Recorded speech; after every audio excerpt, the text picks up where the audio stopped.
মা কতগুলো ডাল দিয়েছিল, তার কিছুটা এখনো আছে। তাহলে চলো মা, রান্না শুরু করে দিই। খেয়ে দিয়ে ঘোষদের বাড়ি যাব, শুনেছি ওরা চাল ভাড়ার জন্য লোক দেখছে। বৌমা, আরে ও বৌমা, বাড়িতে আছো? মোড়ল মশাই যে, আসুন আসুন, আমি বাড়িতেই আছি। তা সংসার কেমন চলছে তোমাদের? সেদিন চলে আসবার পর আমি মেয়ের বাড়িতে গেছিলাম, তাই আর খোঁজ নিতে পারিনি। ভালোই চলছে, আমিও আপনার খোঁজ নিয়েছিলাম। গিন্নিমা বললেন আপনি বাড়িতে নেই।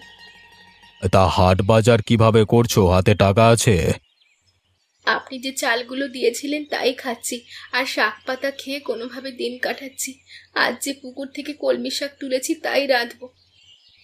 বাহ বাহ বাহ বাহ বাহ! কলমি শাক তো খুব মজার খাবার। আগে এই বিলে অনেক হতো, এখন আর পাওয়া যায় না। তা বৌমা, বেশি হলে আমাকে এক আঁটি কলমি শাক দিও তো। হ্যাঁ হ্যাঁ, আপনি নিয়ে যান না। ওমা লীলা, মোড়ল মশাইকে কটা শাক তুলে দে না। এখানেই তো অনেক আছে মা, আমাদের এতগুলো লাগবে না, এখান থেকেই দিয়ে দিই। তাই দাও দিদি, আমরা দুজন মানুষ, এত শাক লাগবে না। এই নিন মোড়ল মশাই, শাকগুলো একেবারে তরতাজা, খেয়ে মজা পাবেন। এই টাকাটা রাখো মা, এটা দিয়ে কিছু কিছু হাট বাজার কিনে নিও।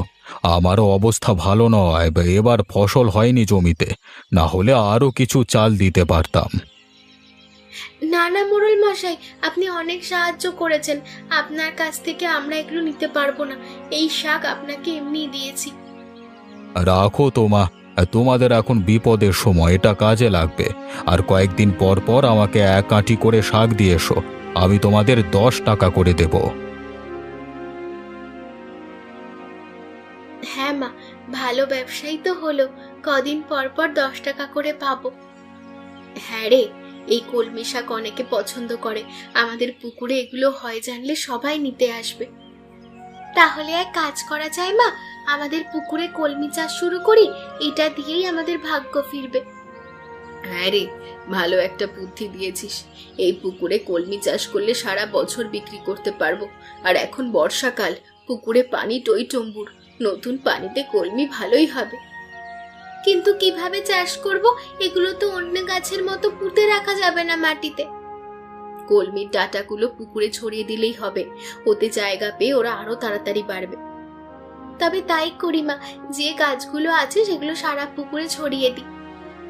বেশ, তবে তোরা এক কাজ কর, আমি শাকগুলো রান্না করি গিয়ে।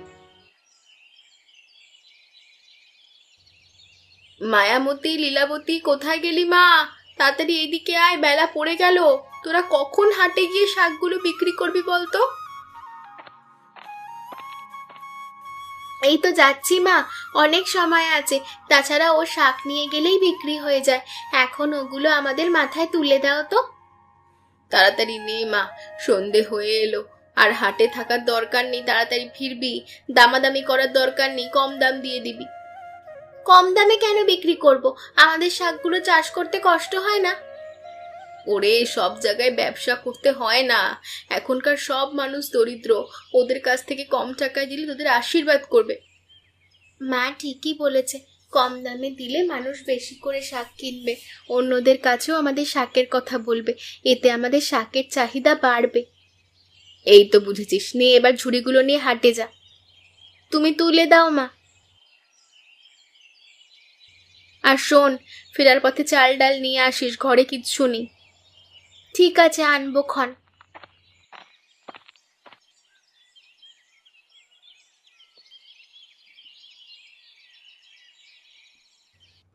এখানে ভিড়টা বেশি, চল শাকগুলো নিয়ে বসি।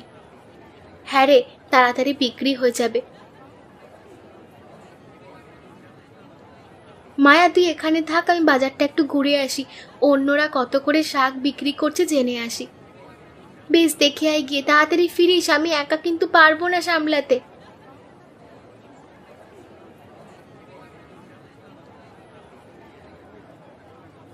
কি হে খুকি, কি শাক নিয়ে এসেছো হাটে? কলমি শাক কাকু, একেবারে তরতাজা, পুকুর থেকে তুলে এনেছি। আরে এইগুলো তোমাদের চাষের কলমি শাক?